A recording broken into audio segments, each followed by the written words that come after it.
banyak apabila kalian meninggalkan generasi setelah kalian, yaitu keturunan-keturunan kalian, hendaknya kalian takut meninggalkan keturunan kalian dalam keadaan lemah secara agama, lemah secara spiritual. Falyattaqullah, maka hendaknya kalian bertakwa kepada Allah.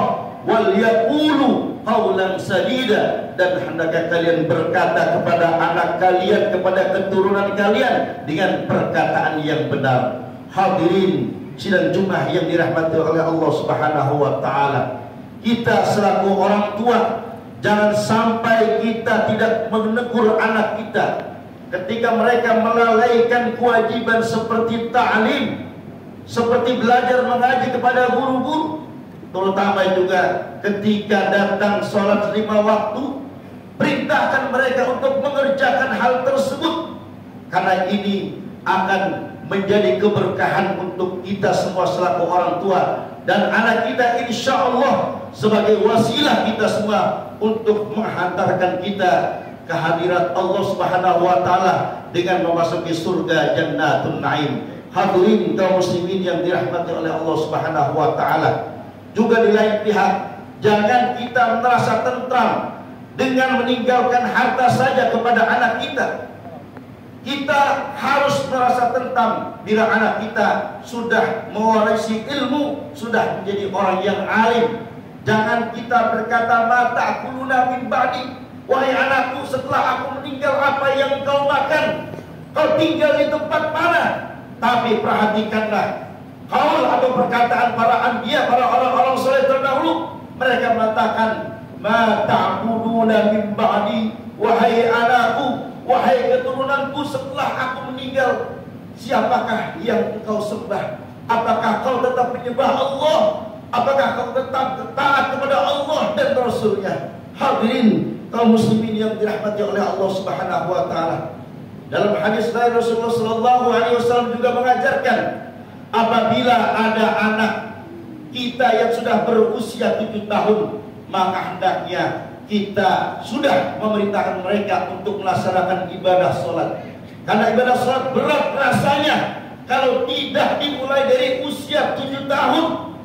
Karena banyak sekarang orang-orang yang sudah lulusan SMA dan lain sebagainya, sholat kadang tidak dan lain sebagainya. Oleh karena itu, sesuai dengan syariah Rasulullah sallallahu alaihi wasallam, beliau bersabda, "Muru auladakum bis-shalah wa hum abna'u 70 sinin." Perintahkanlah anak-anak kalian untuk menjalankan ibadah salat ketika mereka berusia 7 tahun. Wadribuhum 'alaiha wa hum abna'u 10. Dan apabila mereka sudah berusia 10 tahun kemudian mereka enggan melaksanakan salat, maka Rasulullah mengajarkan untuk memukul mereka, tetapi dengan pukulan yang tidak membahayakan, supaya mereka berpikir, supaya mereka melaksanakan ibadah sholat. Wa fariqu bainahum bil madaji, dan ketika sudah berusia 10 tahun, maka hendaknya orang tua memisahkan anaknya dari tempat tidur mereka. Hadirin kaum muslimin yang dirahmati oleh Allah Subhanahu wa taala, semoga Allah jadikan anak-anak kita dan semua generasi Islam menjadi orang-orang yang saleh, yang selalu bertakwa kepada Allah Subhanahu wa taala, dan mudah-mudahan kita selaku orang tua nanti dapat diajak oleh anak-anak kita yang saleh menuju surganya Allah Subhanahu wa taala. Amin amin ya rabbal alamin.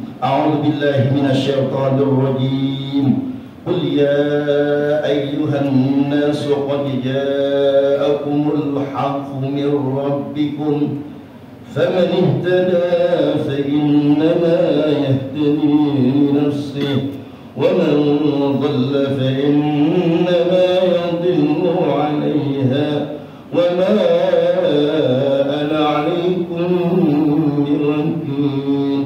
بارك الله لي ولكم في القرآن العظيم ونفعني وإياكم بما فيه من الآيات والذكر الحكيم وتقبل مني ومنكم تلاوته إنه هو السميع العليم وقرن به وارحم وأنت خير الراحمين.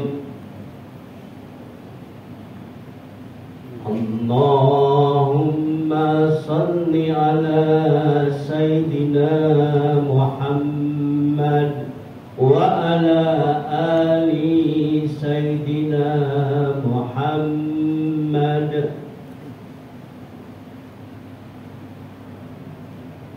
الحمد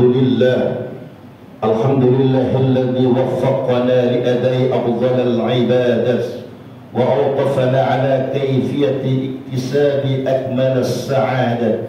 أشهد أن لا إله إلا الله وحده لا شريك له رب الأرضين والسماوات، وأشهد أن سيدنا ونبينا محمدا عبده ورسوله المؤيد بأفضل الآيات والمعجزات.